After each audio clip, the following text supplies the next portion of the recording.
Okay. Yeah, exactly. This all goes pretty with your stuff. Stupid. And is this recyclables? Yes. There it goes. Thanks about it.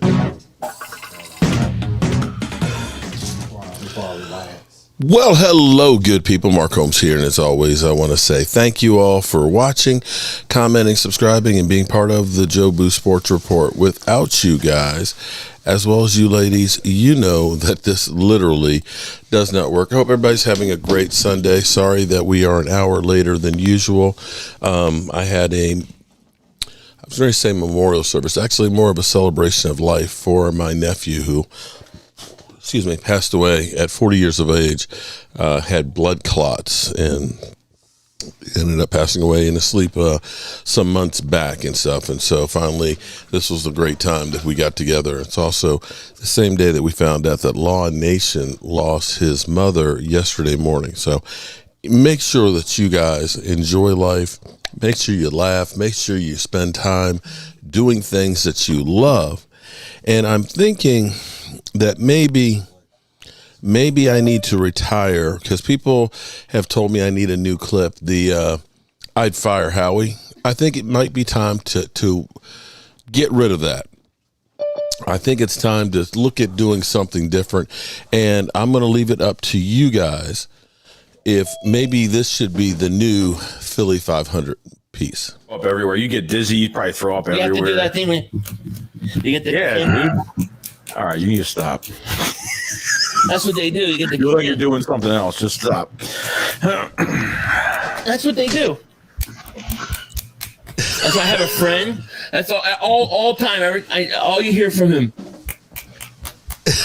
I know. Make it so obvious. I don't even pack anymore like that. Pause. But.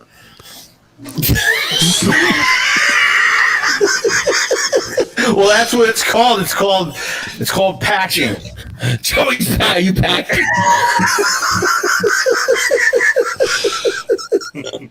What do y'all think? Should I replace stupid throw with Philly 500 packing?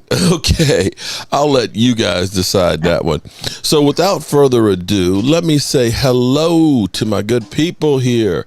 We've got my man Edward Stricken, loyal cowboy, Thomas Garrett, and Cozy. Or did I say Cozy? Cozy? Okay. Correct me. Is it Cozy? Am I I know I'm mispronouncing it. Just want to say rest in peace. Prayers for Law Nation. Yeah, for his mother. Definitely. When he had a couple of weeks ago, the week before training camp, he had posted that he was going to be taking some time off. I actually thought that was his mother because his mother has had cancer for a while and been getting treatment and stuff on it. And I thought that she had passed, but it was actually his uncle. So now it's second loss in like 3 weeks and stuff. So definitely keep him in your thoughts and stuff. And all of you guys out there. That's 3 losses in last 6 months. Remember, he lost his sister. I didn't know he lost his sister. I missed that one. Yeah. Yeah. No, he lost his uncle right before training camp. Right. That was just like 3 weeks ago. But he lost his sister before that. Man. Yeah, you did. It's been a rough year for him. Man, yeah. So definitely, and let's stop. I'm gonna put a call to action out there. I joke with people now. I joke with Philly 500 and him packing and things like that, and stuff. But we're friends, and that's not trying to be malicious or anything like that. So, enjoy life, have fun, and stop spending hating so much. So, without further ado, I just want to know how you guys are all feeling.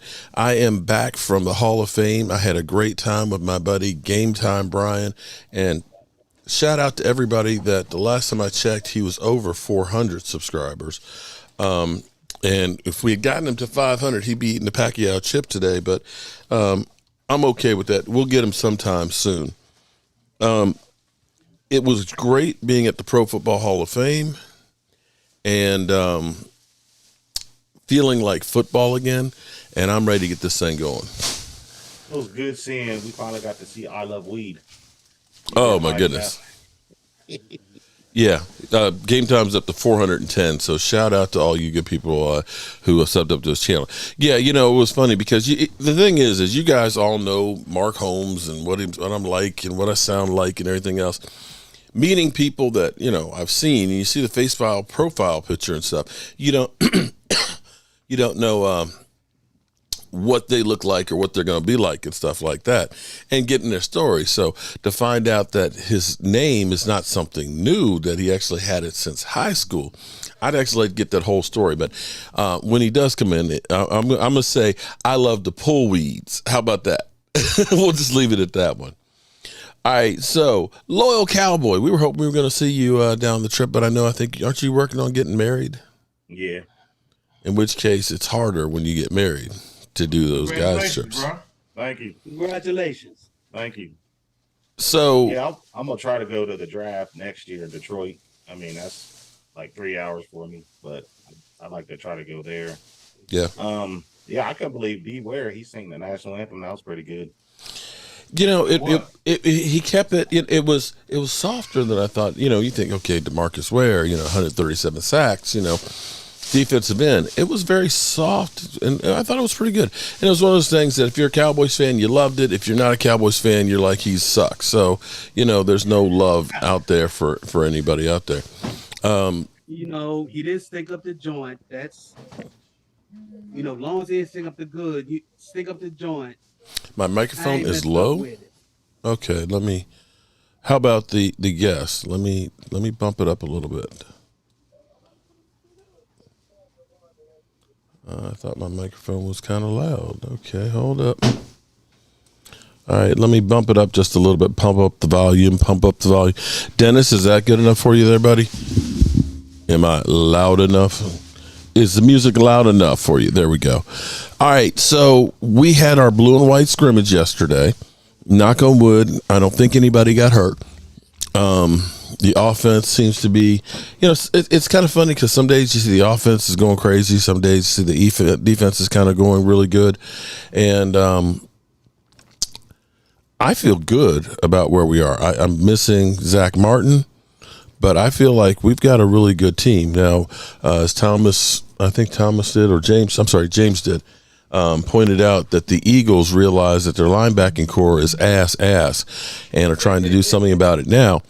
They signed Miles Jack, who was on on Pittsburgh last year with 104 total tackles, 61 solos, and Zach Cunningham, who I think had 24 tackles last year. So maybe they're not as good as they think they are. Thoughts? I think they're scared. Well, I think they're scared of us. They ain't gonna say it, but they're like, man, we got the, they know they're looking at seeing us in the rear. I gotta grab something real quick. Yeah, keep that thought going. I just need to grab my box real quick. I said, I kept telling Mark all along, all that stuff that Philly 500 is saying, that, whenever you got a person that's talking like Philly 500 is doing, that tells me only one thing. It tells me that, that's worried talk. Okay, there we go. Sorry, I had to get. Oops. And snap. He used that to try to, to let anybody know that he's worried about what's getting ready to go down. And I heard that Lord Brunson was going to Cowboys practice. Is that true? Wouldn't surprise me. Wait a minute, my camera went down. I always thought Philly was a Cinderella team anyway. But I did hear talk that there had been Philadelphia Eagle fans popping into a Cowboy practice. Truth in advertising. I thought about going because the Eagles have one open practice, and that's tonight at 7:00. Listening to Philly 500's podcast last night and basically cracking up. I apologize, guys. My camera went down. It's not going to be able to come back up, but you can see me on the broadcast. But it's at 7:00 tonight, and I was like, if I drive to Philly, it's about a 3-hour drive. Leaving Philadelphia at 10:00 at night. I'm like, at night, if I show up, I'm getting jumped. I know. You better have a bulletproof vest on. Because I'd be there trolling. And don't let Jalen Hurts throw an interception, and I got it on tape. They would not let me out alive there. But Lord Brunson is actually here in Virginia. I'd find it hard to believe he's going to go out to Cali to see that. But if he does, hey, go ahead, let him. He'd be treated a lot nicer than Eagle fans would treat us. I don't know about Lloyd Bronson going to Oxnard, but like I was telling my man, I did hear talk that there have been some Philadelphia Eagle fans creeping into Oxnard watching us practice. I did hear that. I'm sorry. I had to turn it up a little bit. It was a little bit soft. It was kind of like the Eagles. Yeah, Mark. Like I was telling James Nooks just a second ago, I did hear talk that there had been some Philadelphia Eagle fans creeping in practice in Oxnard, but Lloyd Bronson, I didn't hear anything about Lloyd Bronson. Eddie B with the super chat. Going out there. They're all. I've been actually to Giants before, Washington several times. I've been to Eagles once before. So yeah, Rashid's video. I tell you what, let me try a different one here because you'll appreciate this one, Eddie. Up everywhere, you get dizzy. You probably throw up everywhere. You have to do that thing when you get the dude. All right, you need to stop. That's what they do. You get the. You look like you're doing something else. Just stop. That's what they do. That's why I have a friend. That's all time. All you hear from him. I know, make it so obvious. I don't even pack anymore like that. Pause, but.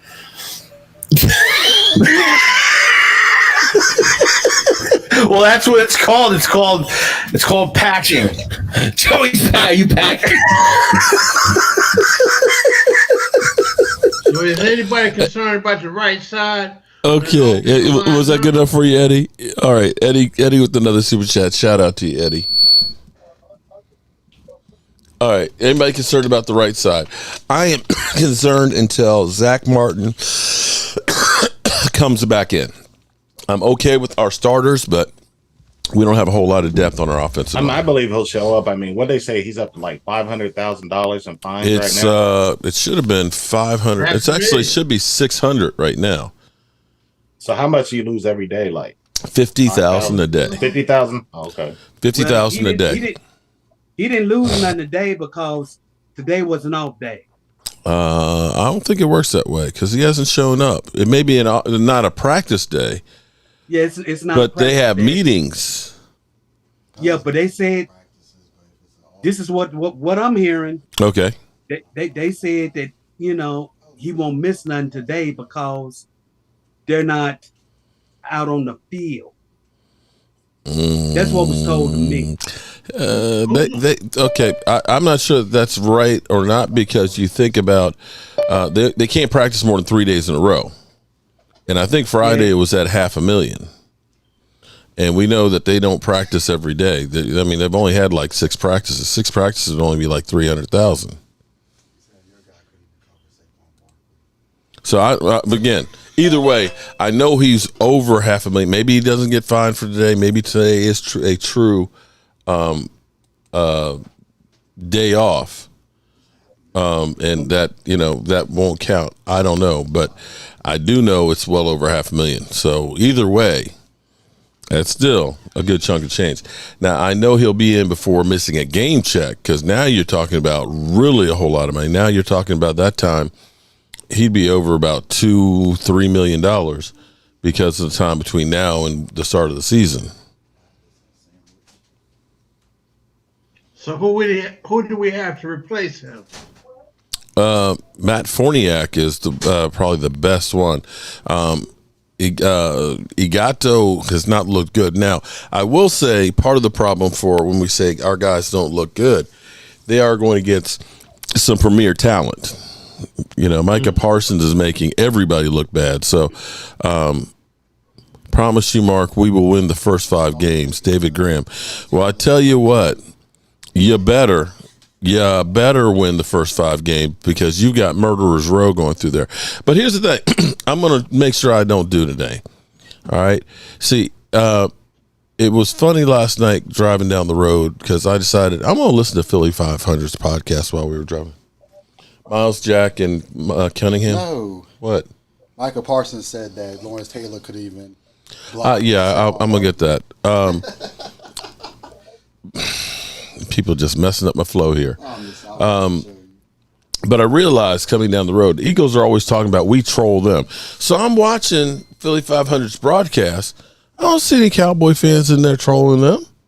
I don't see them in there wasting their time. They're actually able to go ahead and do their show and stuff. So I'm going to stop, coddling every, Eagle fan that's in here that comes through with some stupid shit and focus in on my fans and stuff. So let me focus in on you guys. So, Edward, you're worried about our right side of our offensive line. Yes, sir. Right side. And I'm sitting here thinking about the center also. Who do we have for a backup on the center? Biotis? Well, I think Matt Fortiak is the starter. Biotis is the starter, yeah. And he was a Pro Bowl. He's still not Travis Frederick, but he played really, really good. If we get Zach Martin, here's the thing on the offensive line. You can have some players that aren't necessarily really good if you surround them with good players on both sides of them. If you end up having Tyron Smith, who's playing well and able to play well, and have Tyler Smith beside Biotis and Zach Martin, I'm not worried about Biotis, okay? I'm not worried about having 2 great guards beside him. If it ends up being that you now have Tyler Smith has to play tackle because Tyron Smith is out, and you don't have Zach Martin, and then you've got Matt Fortiak, then I'm also worrying about, I'm worrying about my center. I'm worrying about my guards. I'm worried about the middle of my line completely. So the key is getting Zach Martin back. If we get Zach Martin back and we have some luck with health, our offensive line is okay. If we have more than 2 guys that aren't ready, able to play, then I'm really worried. And they're trying to ease back Terrence Steele slowly to be ready for the beginning of the season. I'm worried about it, but I'm not worried about it. I'm worried about it because Zach Martin is not there right now. He'll be there before the start of the season. But I'm not worried about it because we got one whole month to solve this problem. 32 days, 2 hours, and 20 seconds. Yes, it ain't like kickoff is. It's in 3 hours. We playing the Giants, and we got this problem. Now, I will say this. I'm not even worried about that. Here is also, too, here's something that is actually going to be good, even if our offensive line isn't as good, is we are doing quicker plays. The quicker plays are going to help out the offensive line. They're going to help out the quarterback. When you have the slower developing plays, your offensive line is that much more important because they're going to need to keep the quarterback upright for 4 or 5 seconds. And we ended up having a lot of those. Right now, with the speed of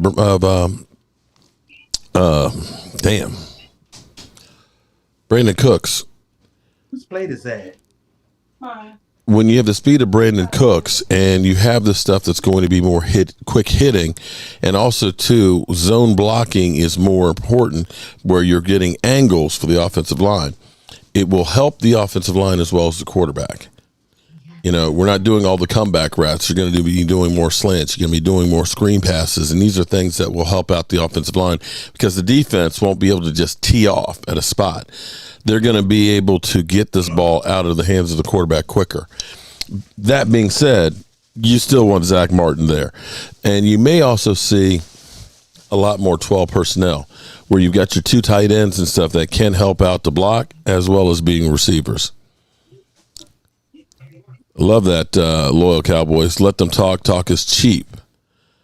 Steele won't be ready, but they will still beat New York. Rob A. Okay, Rob. Well, he's getting closer and closer, so we'll see. We've got a month of time. They're trying to work him in bit by bit and not overload him like they did with Michael Gallup. All right, what? Wow, that was right close to me. That was real close on that one. Damn. I heard a crackle in my earphones from that lightning bolt. Other concerns. Is everybody concerned about our interceptions? I have it's not concerned. It's more like overjoyed. I heard the linebacker crew is very good. So I want to figure out who's going to be the starting 3.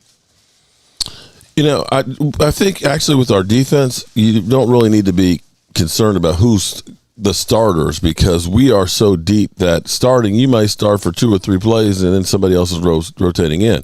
It's like for example, on the defensive line, D-Law will be the starter, but you got Sam Williams. You expect to see Sam Williams out there playing. They're going to be able to keep guys fresh. Now, at the moment, Overshone has got the green dot on his helmet. They were letting him calling plays and things like that. So you look at him being a starter. They actually had Leighton Vander Esch rushing down on the line. So you got that going. And Damone Clark is definitely going to be on the weak side.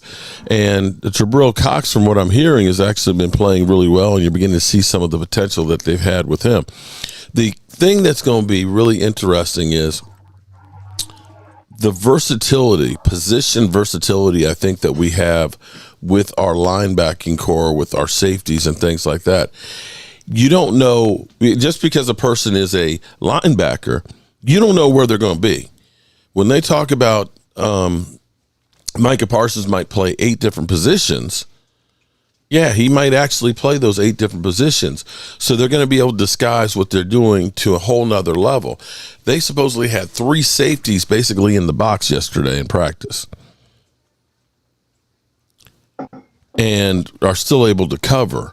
So we're seeing actually a whole evolution of a defense where I might be a defensive end. I might be an outside linebacker. I might drop off into coverage. So you as the quarterback, you don't know what Mike is going to be doing. You don't know what Vander Esch is going to do if he's coming in off the line.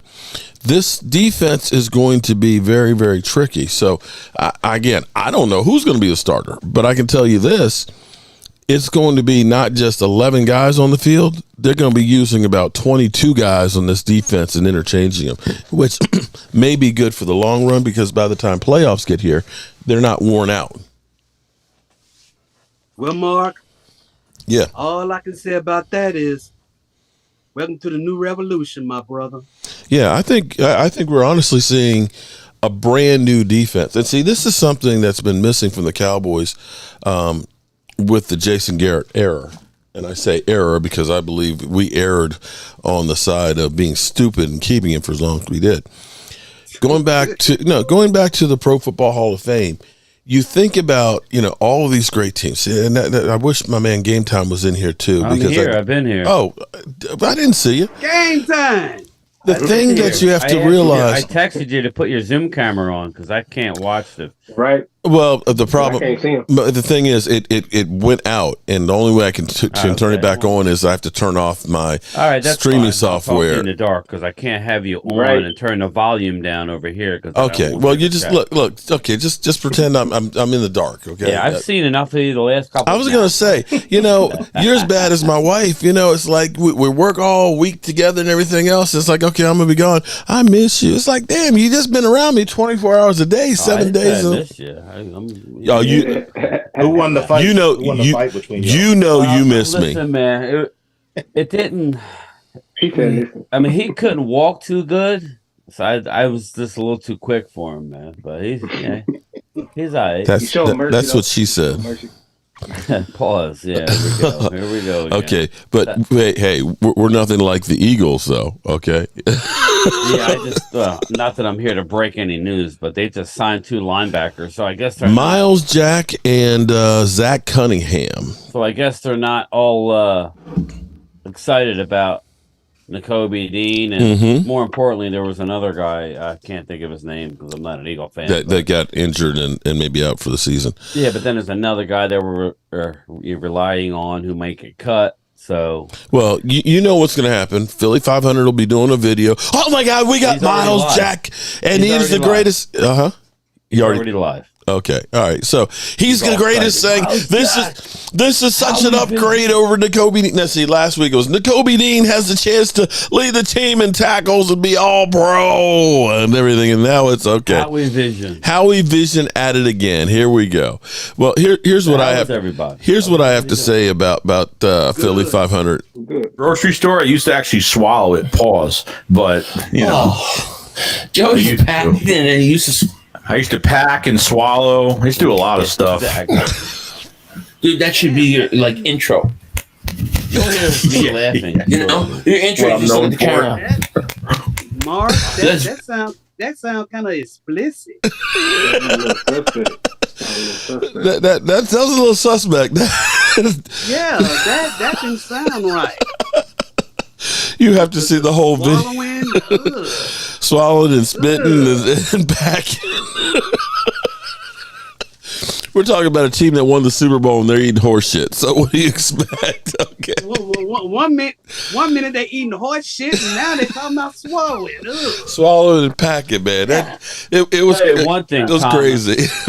Huh? I'll tell you one thing. We were walking around the Hall of Fame and you know, I got to go on a live stream at 7, so I don't got too much more time here. So, I'm sorry, we're late today. I had a celebration of life service I went to for my brother. Go on with him about 15 minutes to make sure everything is copacetic before we go live. So let's get your thoughts out real quick then. Yeah, but that being said, I want to talk to Thomas. Have you ever been to the Pro Football Hall of Fame? No, that's on my bucket list. I've always wanted to go there. I will definitely go back. It's, you know, Mark is like old hat, and I'm not saying that in a bad way. He's been there multiple times, you know, so it's probably, you know, I'm not saying it's ho-hum, but he's been there. You know, we've all seen it, right? We've all seen it on TV. We've all seen it. We've all seen the videos, but when you're there, like, even the game is a freaking preseason game, but it's the start of the NFL season, and we're going to have football through February. Going to the actual Hall of Fame, it's like the camaraderie between the teams. This is the time where, let's face it, there's a small number of teams, but there's always that one team that comes out of nowhere. Everybody has optimism this year. And if you haven't been to the Hall of Fame, it was cool because the fans were interacting. I didn't see hardly any Eagle fans. Now, that's not a shot, but why would they go to the Pro Football Hall of Fame? When they walk into the building, that the aisle, everybody has to get out of their way, and they have to be the loudest person in the room. And there wasn't any of that. It was. Yes, there was. There was the Packer fan. What's up, Coyote? How are you, man? But Brian, there was the Packer fan. Marcus Blackman, what up, man? There was the Packer fan that was a nightmare. I love weed. There he is. You know, Brian, two of my cousins have been there. One of them told me, he said, "Man, if you go to the NFL Hall of Fame, that room, you're not gonna want to leave out of there." Well, and like you go to Disney or you go to a high traffic area, like you Jay Smooth. I didn't feel that way when I was in there. Now there's a line. It's basically, they don't put you in a line. It's just like a courtesy thing. Nobody's walking in front of everybody. Mark was doing his video for the whole thing. I was next to him when I was doing my little videos of all the Cowboys, just getting some footage. But it was really respectful. And I was Mark was looking at me. I'm like, I'm kind of tearing up a little bit. I wasn't overwhelmed by that. But my brother, who, passed away years ago, was a diehard Cowboy fan. And I just know that he would love it, and it was just a good moment. And I would just say, like a guy like you, anybody that loves the Cowboys, you got to go there. It's just awesome. It's awesome. There you go, Brian. You can see my face, Brian. You go in there, you better be strong as hell when you go in there. That's all I just got to tell you.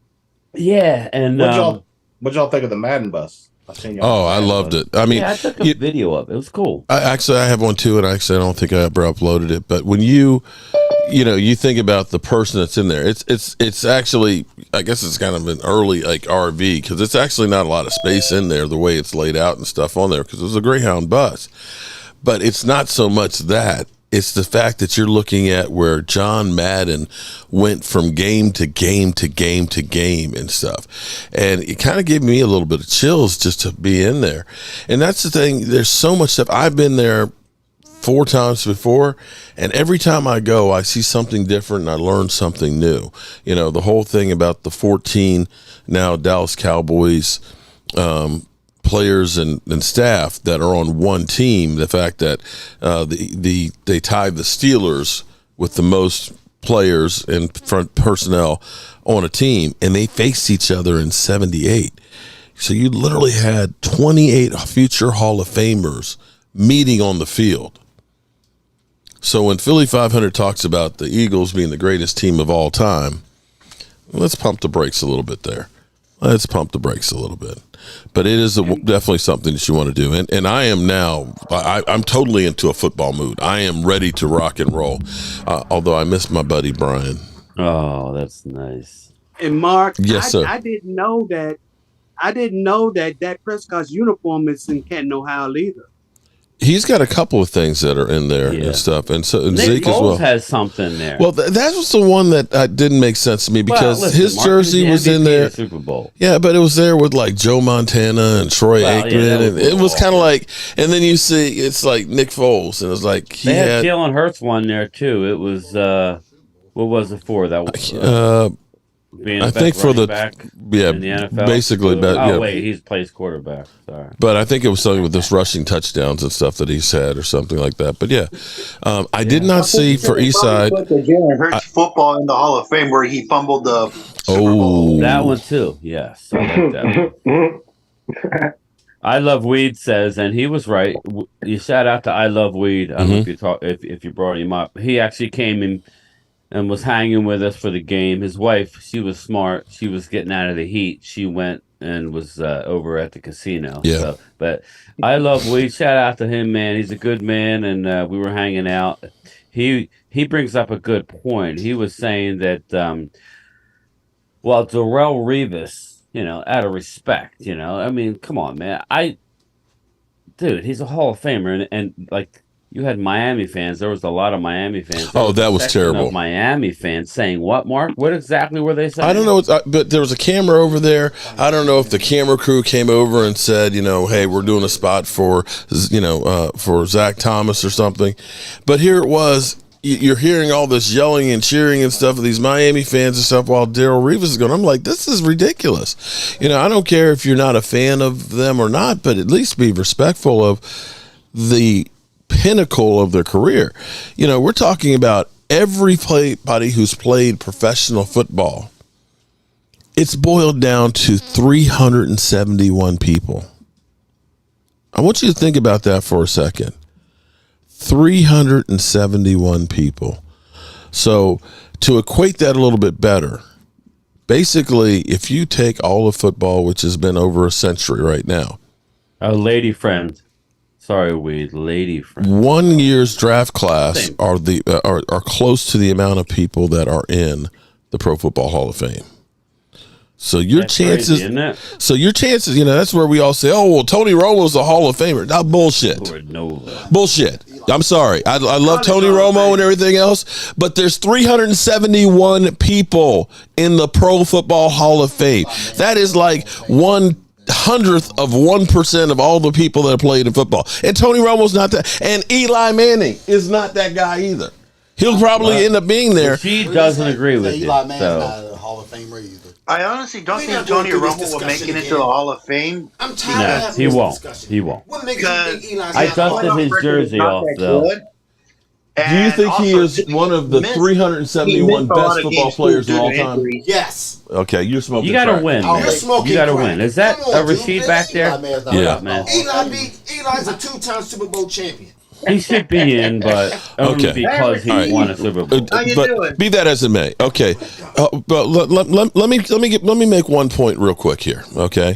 Jimmy Garoppolo. Here's the difference. I don't know if any of you guys ever watching my stuff, but I put in the title. Dak Prescott called out on his interceptions, which we are. We're everybody is going crazy about Dak Prescott. I think Baker Mayfield's had like 18 or something like that in practice, right? But be that as it may. I'm sitting here looking about Jimmy Garoppolo, who had 4 in one practice, right? And the sports writer is saying, I don't mind Jimmy Garoppolo throwing interceptions. I wish Derek Carr had taken more risk. And I'm kind of like, and I'm sitting here looking at this interception where it looked like he was throwing to the defensive back. I thought the defensive back was the receiver. And then there's another clip of him throwing what truly looks like a duck. I'm literally going, quack, quack, because it's like, it's flopping up through here, and it sails like 10 yards past the receiver, right? But people say, man, you talking about, but you comparing Dak Prescott, that garbage-ass quarterback to Jimmy. He's a Super Bowl quarterback. He's a guy who in the Super Bowl, and you take his 7 playoff games, he's got 4 touchdown passes and 6 interceptions. Hell, he blew a double-digit lead in the Super Bowl. But see, here's the thing. Shit. So, are we saying that he went to the Super Bowl because of his skill? To put that in perspective, Dak had 4 touchdown passes against Tampa Bay alone. Jimmy Garoppolo rode on the tails of the 49er defense. That's my point being there. Sometimes it's, now listen, you need a quarterback not to lose it, and Jimmy Garoppolo lost it in the Super Bowl. Mm-hmm. Yes, he did. But you can't, having a great quarterback isn't enough. It's not enough. Yes, okay, okay. Eagles think that they got the best quarterback in the NFC. Did they win the Super Bowl last year? Even with the great team? No. We say Aaron Rodgers has been 3-time MVP, right? Those years he was MVP. Did they win the Super Bowl? No. Hell no. Because he nutted up. Okay. So it takes a team effort. Now, everybody wants to go ahead and say, well, Dak sucks. Dak sucks. Okay, fine, whatever. You know, there's nothing I can say to change. Mark Scott, you know what, Mark? You can kiss my ass, okay? And what's funny is, as I was sitting here over on Philly's podcast, I got blocked on Mark Holmes' channel because you wasted my damn time. And if Law losing his mother, me going to a memorial service for my nephew, doesn't remind me that life is too short and I shouldn't be wasting it with stupid shit. Yes, we're going to block you if you're just doing stupid shit. You know? I just will. Excuses. But seriously.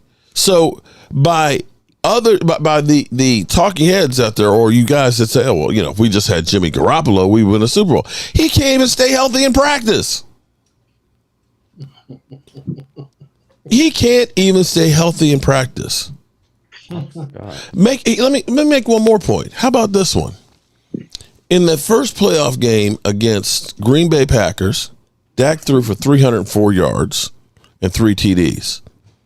Those 304 yards are half of the yards that Jimmy Garoppolo has thrown in the 7 games that he's played in playoffs. But we say Jimmy Garoppolo is great. Dak sucks. Eagles Uncut has a question for you. What's the question, Eagles Uncut? Oh, he's just a troll. That might be Stan. Stan realizes that he's the liar out there because he makes up shit that is just straight bullshit that keeps being proven wrong over and over again. Mark, so he's trying to light him up, Angelica. Mark. Light him up. Yes, sir. Mark. Yeah. Hey, I came across a podcast, the Art of Interceptions with Asante Samuel, the Eagles cornerback. He had Diggs and Gilmore on there. It was a pretty good podcast. I didn't even know I needed it, but it was nice. Wait a minute, who was it? I'd like to watch it. Asante Samuel. Okay. The name of the channel is The Art of the Interception. Art of Interceptions. Okay. Yeah. Well, I tell you what. Here's what makes me feel good because, you know, Dak Prescott is throwing against an elite defense. This is the best thing in the world. Right. Is that we've got great going against great. Not too many times is Dak Prescott going to be facing a Trayvon Diggs and a Stephon Gilmore and a Micah Parsons on defense. Right? And a D-Law. And a D-Law. Well, and a backup of a Sam Williams. Like, we got some people. Exactly. And, you know, if my defense wasn't doing anything against Dak Prescott and them, then I'd probably actually worry too. I'm happy to see that they're able to make some plays. I'm happy to see my offense is making some plays. Like Cook. Because Cook surprised me. Ooh. because we're going to have to play against others. If it was just Dak Prescott in the offense just lighting up the defense over, I'd be scared because I'd be like, damn, they ain't stopping nothing. So you know what I'm happy about, Mark? What's that? Both the offense and the defense is kicking ass in camp. There you go. It's not one-sided. And it is not one-sided. Staying healthy. Right. They're staying healthy. And as much as people keep talking about Mike McCarthy and his play calling and, he hasn't called plays. And so, okay, I tell you what, I have a hell of a lot more faith. And I feel like every time I hear Brian Schottenheimer talk, it just makes me realize we don't have Kellen Moore anymore. My wife was looking at me side-eye with that. Why? She said, well, because the whole video, you're like, you look like, and then Hey, you Mark. said Brian. I'm like, I knew that was going to happen. Hey, Mark. So your wife's like, you're not going to go play with Mark anymore. Hey, Mark, what's going on with you two guys? Hey, Mark, there are a few guys on the comment section that would say there was nothing wrong with Kellen Moore's play calling, and it's like if you're saying that there was nothing wrong with Kellen Moore's play calling, then why aren't you saying that Kellen Moore's last play for Zeke Elliott hiking the ball not something wrong? And it's like, are you okay with that?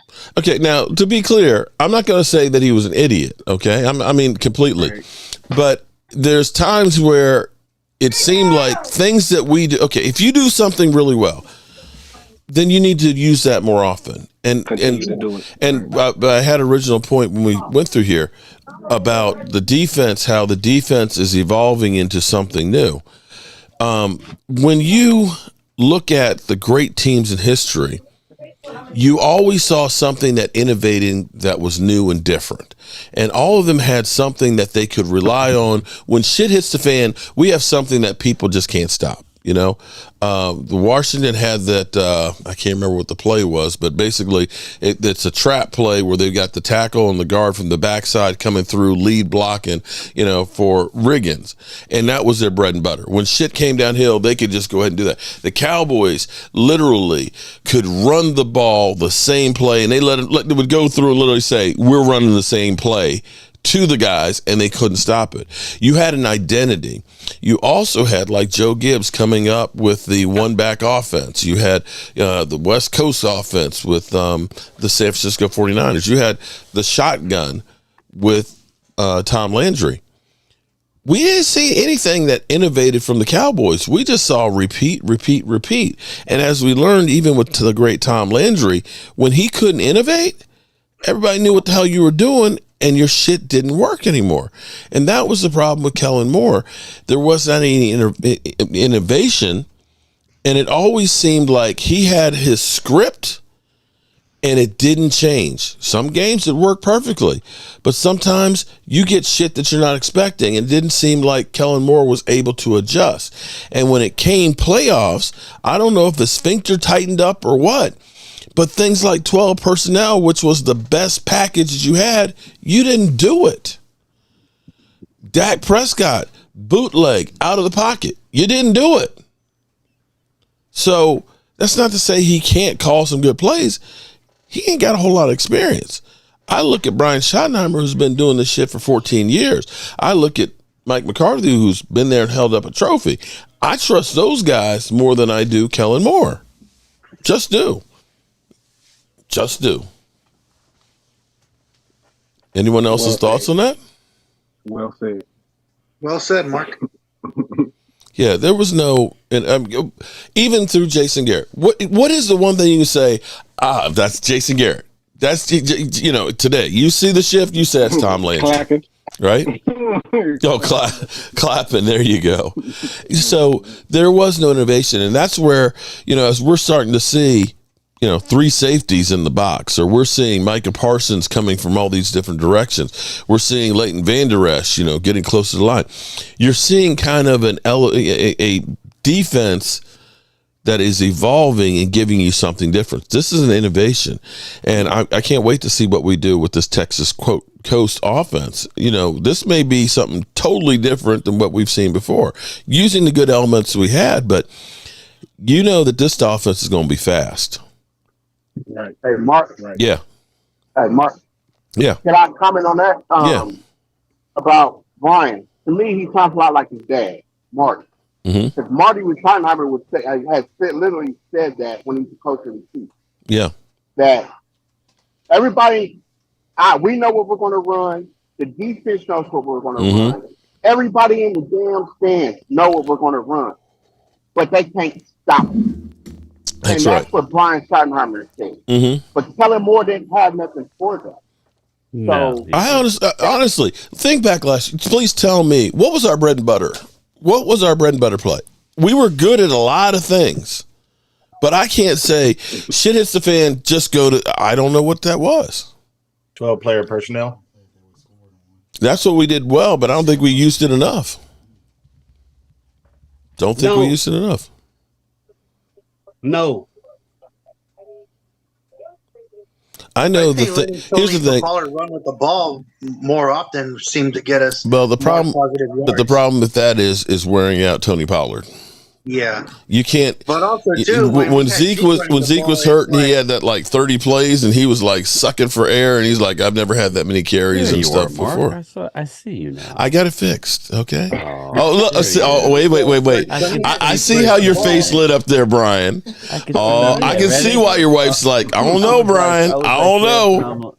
Then I was like, when we had Zeke running the ball before, it's like, why are we running up the ball in the middle? Stop running the ball up the middle. They're stacking guys right there. It's like, why can't they see that? Run the ball to the outside, do some jet sweeps, mix it up, but stop running the ball up the middle when you know he's not like only getting 1 or 2 yards. And it's do some play action or something. I think. I tell you what, I think we're going to do a lot of. I think we're going to be doing a lot of hurry up offense, and I think we're going to do a lot of stuff with screenplays and stuff with Vaughn and Tony Pollard, and just basically, because you got a lot of younger guys on this team, but basically just wear the defenses out. Doing those quick hitters, the teams won't be able to change personnel so quickly. And if you've got Amari Cooper and Brandon Cooks there, you line up with the 12 personnel and you start doing screens left, screens rights and stuff like that. And do a quick run up the middle and stuff. And defenses are going to now start cheating up. And then you got CD and Brandon Cooks, and you're getting them going deep. All of a sudden you lull them to sleep and boom, hit them with the big play. So not only that, with the screens. Not only that, when you're going up tempo like that, everybody on defense is gonna be so tired that one cornerback, he gonna be damn near on his knees to the point that can be like, he can look over and he can be like, cornerback right there. His eyes he's dragging his eyes. We finna get him deep. We finna throw a bomb on him. Right. And see, now you've got guys. Now you got 2 guys that you got to worry about getting deep. You didn't have to worry last year about Michael Gallup. And Michael Gallup, I don't know if you guys saw that in practice, that one-handed grab and the toe tap in there. He looks like there's no ill effects of the knee injury. And so you're looking at him being a lot better. And Deuce Vaughn, that boy's fast. That boy's fast. He's got some elusiveness. Yeah. Now, I know Game Time's probably getting ready to jet on out because he's him and Prime Time. I apologize for being late today, but I don't apologize because it was great. I realized something today, too, because you need to spend time with your family and not just your kids and stuff, immediate family. I saw some of my cousins and things like that I haven't seen since, for 20 or 30 years and realize, wow, you got to spend that time with your family. You got to get to know them and stuff. I had my niece that I hadn't seen since she was like little teen. She came up to me and she's like, "Hey, Uncle Mark." And I'm like, I'm not going to say her name because I don't want to embarrass her. And I was just like, damn, the last time I remember seeing you, you were like this tall and you had your hair up in a bun and stuff. And now she's 40 years old. So I'm like, damn, I got to do better.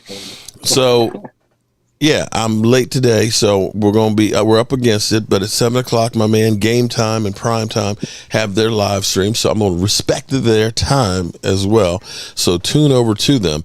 But I also need you guys to do me a favor too, because Game Time, he's been over here busting on me and stuff. He's at 410 subscribers. I'm sorry, 411. if we can get him to 500, he's going to have to do that Pacquiao chip. And I know how y'all people are that love to see people in pain. In pain. That means we only need 89 more to see him in pain. No, do the bear. Okay. He'll be in pain. All right. Well, be that as it may. Sub up to my man, Game Time Brian.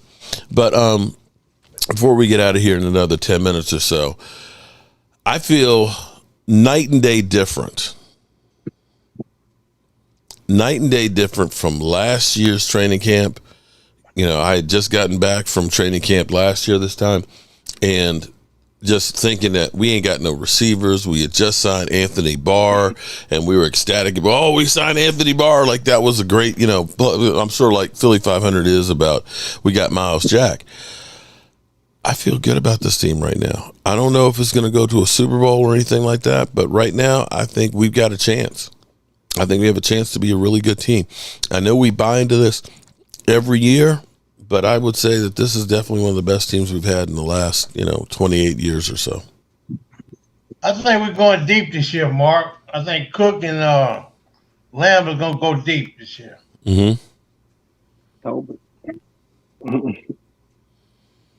Yeah. I see Andre Richardson says Michael Gallup was breaking Diggs' ankles in practice. You know, here's another thing, too, that people don't understand, too, when we talk about practice, is sometimes you got number ones going against number twos, and you got drills that are for the offense going against the defense. Or you'll have one-on-one battles where you're not going to necessarily have that same one-on-one lineup. You may have help over the middle and things like that. Might be a zone coverage.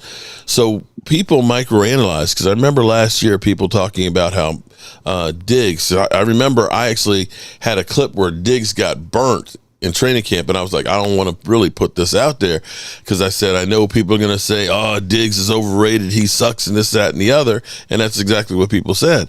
But I think he had a pretty good season last year, if I remember right. You're talking about Diggs? Yeah, about Diggs. Yeah, Diggs, his interceptions were down, but he was a lockdown corner. He was a shutdown corner. People weren't throwing his way as much anymore. The percentage of balls thrown his way went way down. Yeah. But listen, everyone, I got to roll. I got to go over with Phil. If you guys are done with Mark, hop on over. I put the link in Mark's chat. Nice seeing everybody. Brian, don't go. Don't go, Brian. Miss you. All right. James Snyder's in the house. What up? What up? What's happening, James? And I hadn't acknowledged all the lovely ladies, because Angelica Barron's in the house. I know that Roland's Reviews in the house. Joanne Gonzalez. Let's see, everybody. Let's see. I apologize. I'm really off my game today. Started late and everything else. But shout out to all the lovely ladies in the place with the style and the grace. But y'all's thoughts. I know I'm still worried about the offensive line, but I still feel pretty good about where we are. I think we might be okay with our offensive line, Mark. Let's just have a little faith with our offensive line that they might actually impress us. They might actually be a lot better than we think. We said the same thing last year. Everybody thought, oh, man, we got rid of Lyle Collins and all that. Who's no longer We said the same NFL. thing last year. They were fine. So I believe we'll be fine again this year. Because also, too, I think we also got a couple of guys from that were drafted. So I think a couple of guards. Let's see what these guys can do in the preseason. And let's see if they impress, the coaches to warrant, a roster spot. And if that turns out to be good, it's like, hey, we got like one good guy undrafted, and he turns out to be a stud, like Terrence Steele, because he was undrafted, and he didn't have a good rookie campaign. And then the next year, he actually improved. He bulked up. He really improved. I would say he was like one of our best. Right to tackles in a long time. Yeah. He's still hurt though, isn't he? Nah, he Gucci. I thought he's in recovery. Nah, he out there. He's out there, but they're Terrence Steele. Yeah. But they're bringing him in slowly, though. They're not going full go with him. They're trying to ramp him up to be ready for game one. So he's not completely there, but they figure they've got 35 days before our first game to make sure that he's in there. I honestly, as much as it would hurt, if he's not ready, I don't want us to have a situation like it's Michael Gallup. We get him out there too soon, and it ends up being it stunts the recovery. We might have been better off with Michael Gallup had we waited a couple more weeks before we put him out there because he was not ready. More time to heal, because once you start playing, you're just going downhill from that point. You're not recovering and getting stronger. You're getting weaker. So I hope when he does get out there that he is ready to rock and roll. I have my concerns, but if we start playing today, I got faith in my team, man. I like the Cowboys. We went 12-5, 2 seasons in a row. I don't see us going down no more. All right, well, we'll see. Well, I'm not trying to lose to nobody, boy. What you mean? Man, I don't know. Nobody wins them all. Confidence in this team. Nobody wins them all. Tom Brady. I know everybody blames the kickers. I know everybody's upset with kickers. Mm-hmm. I put this on X, Twitter, whatever you want to call it earlier. Can we start looking at the special teams coach? Can we start looking at kickers? When we start, we need to look at kickers, but can we start looking at our special teams coach? Because with Zerline, dude, last year, every kicker he brings in, they don't do good. And so, is it the kicker or is it him? I don't know that he's the one that brings in the kickers much as it is the, he's got to work with what they give him to him. Now, again, I don't know if he's the one that's picking it. I mean, it's not like there's a lot of great kickers that are out there. So the ones you're bringing in, you're trying to make the best call that you have. And, the Cowboys have their positions. Well, Zerline wasn't it's not like he was, chopped liver. He's had good seasons before. And even with Money Maher, I mean, he's got a couple of kicks that went to the Pro Football Hall of Fame. He's had good times, but kickers are one of those things that get streaky. Yeah, I mean, I agree with that, but I mean, sooner or later, I mean, it's just like everybody says, hey, look, we can't always blame this person. Sooner or later, we gotta, if people want to take things away from Mike McCarthy. If your job as a special teams coach is to get your kickers in line. But you also have to. But here's the problem, though. He can only work with what they got, and kicking has gone downhill, and you only get what you pay for. The Cowboys, they ain't trying to pay for getting a good kicker. I agree with you, but me, I'm just trying to look at it different ways. And I mean, he went and scouted the guy we brought in from the USFL. Yeah, he's the one who wanted him. Right. And again, that's a bargain. That's a bargain guy that you're bringing in. And the Joneses are going to look at it and say, "I'm not spending a whole lot of money for this kicker."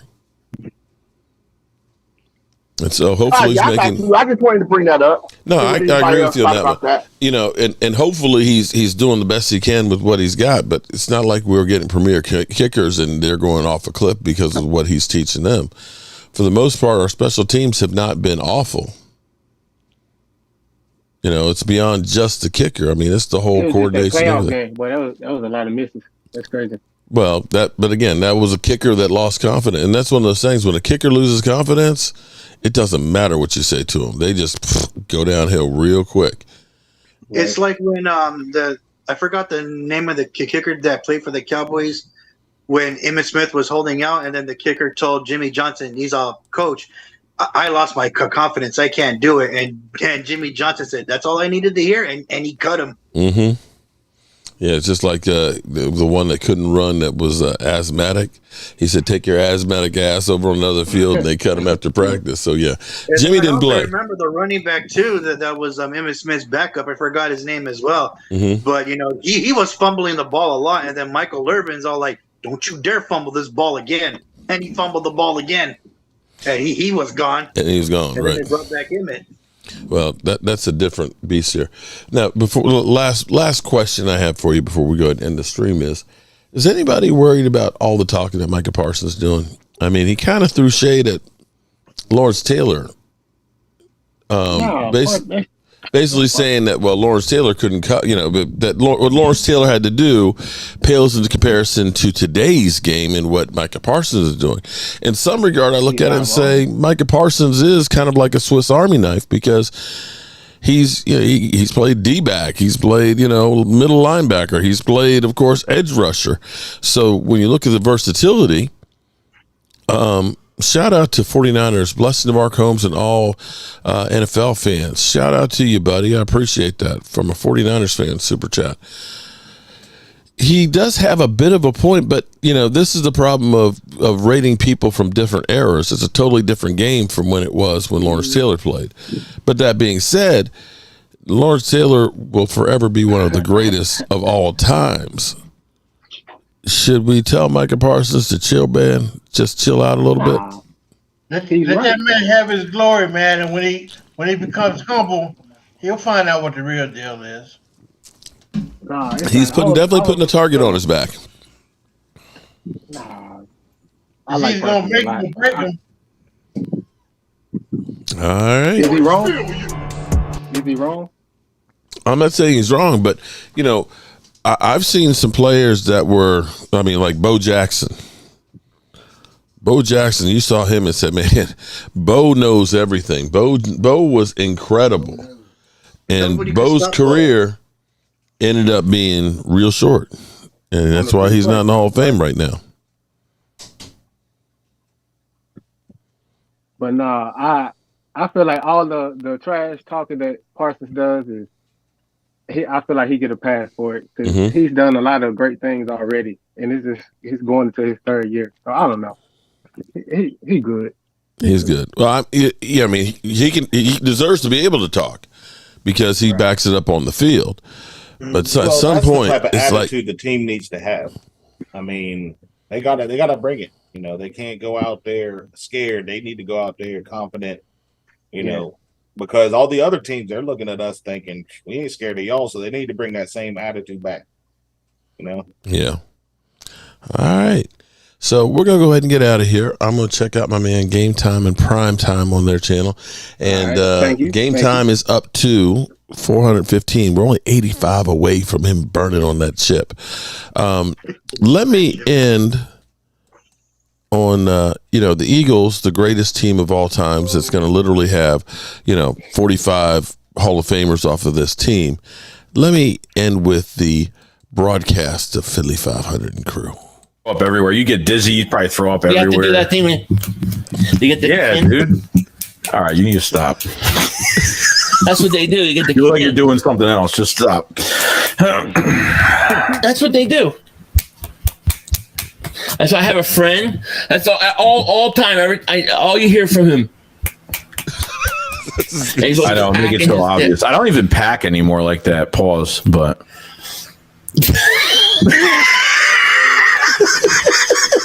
Well, that's what it's called. It's called